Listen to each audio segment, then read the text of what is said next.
सत साहिब जी मेरे सभी भगत और भाई और बहनों को और जगत के भाई बहनों को भी मेरी तरफ से राम राम।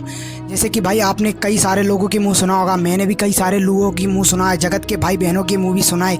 काफ़ी सारे लोग बोलते हैं कि यदि संत रामपाल जी महाराज पूर्णतः निर्दोष हैं, संत रामपाल जी महाराज ने कुछ ऐसा आरोप नहीं किया है, गलत काम आश्रम में नहीं हुआ है या फिर खूनी मामले में संत रामपाल जी महाराज का हाथ नहीं है, तो क्यों जेल में बैठे हैं, इतने दिनों से क्यों बाहर नहीं आ जाते। आखिरकार उनको 2014 से जेल में गए हैं, 2025 आ गया है, लेकिन अभी तक जेल से बाहर क्यों नहीं निकल पाए। यदि वो भगवान हैं तो जादू से निकल जाए, शक्ति से निकल जाए, क्योंकि भगवान है भाई, भगवान तो कुछ भी कर सकता है। तो आज की इस वीडियो में मैं आपको सभी इन सवालों का जवाब देने वाला हूँ। वीडियो को एंड तक देखना। यदि चैनल पर नए आए तो चैनल को सब्सक्राइब कर लेना, साथ ही वीडियो को लाइक कर देना। चलिए तो वीडियो को शुरू करते हैं। दोस्तों, जैसे कि आप में से कई सारे लोग जगत के भाई हो सकता है संत रामपाल जी महाराज को नहीं जानते हो। यदि जानना चाहते हो तो मैं आपको बता देता हूँ। संत रामपाल जी महाराज जो कि शास्त्रानुकूल साधना देते हैं, सद्भक्ति मार्ग पर लोगों को चलाते हैं और सत्संग वगैरह भी करते रहते हैं। संत रामपाल जी महाराज, आपने उनका नाम जरूर सुना होगा। कबीर पंथ नाम से रिलेटेड उनका जो पंथ है, उनका ज्ञान है कबीर पंथ से रिलेटेड है।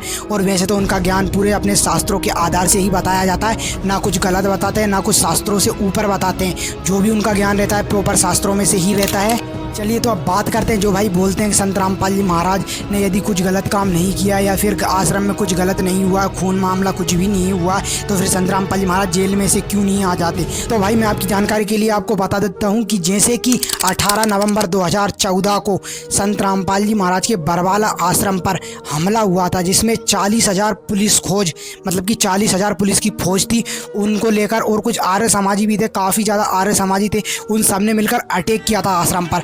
आश्रम पर आंसू गैस के बम के गोले थे, वो भी चलाए गए हैं आश्रम पर।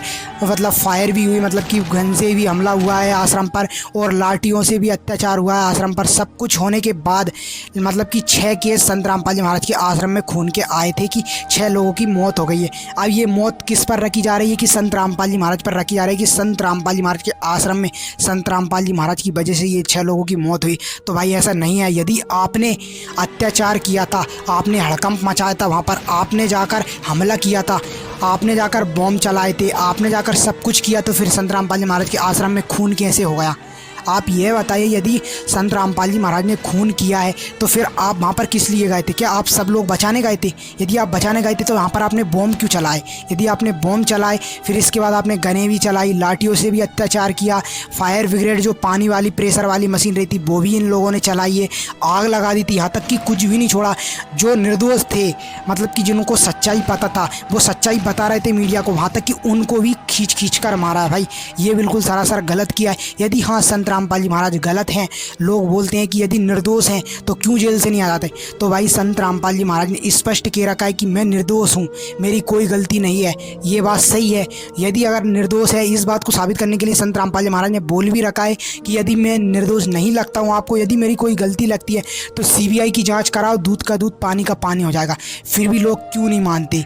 क्यों आखिरकार सच्चाई को दबाया जा रहा है? यदि आपको इन मेरी सब बातों पर विश्वास नहीं होता है तो आप YouTube चैनल पर जाकर सर्च कर सकते हो, बरवाला कांड की सच्चाई 2014 18 नवंबर। इस तरह से आप सर्च करोगे तो पहली वीडियो ब्लैक डे के नाम से आ जाएगी आपके ऊपर। उस वाली वीडियो को आपको देख लेना है। वीडियो में आपको पूरा क्लियरली समझ में आ जाएगा, दूध का दूध और पानी का पानी सब कुछ आपको समझ में आ जाएगा। तो दर्शकों, इस बात से तो यही पता चलता है कि संत रामपाल जी महाराज एकदम निर्दोष हैं, उनकी कोई गलती नहीं है, उनको झूठे केसों में फंसाया गया है। संत रामपाल जी महाराज पर 36 केस लगाए गए थे, जिनमें से अभी संत रामपाल जी महाराज पर मात्र 2025 में 2 केस बचे हैं। मतलब कि 36 में से 34 केस जो कि एकदम बाइज्जत भरी हो चुके हैं। यदि 36 केसों में से 34 केस में कोई गलती नहीं पकड़ी गई आपकी, तो क्या 2 केस में गलती पकड़ी जा सकती? 2 केस कौन से लगे संत रामपाल जी महाराज पर?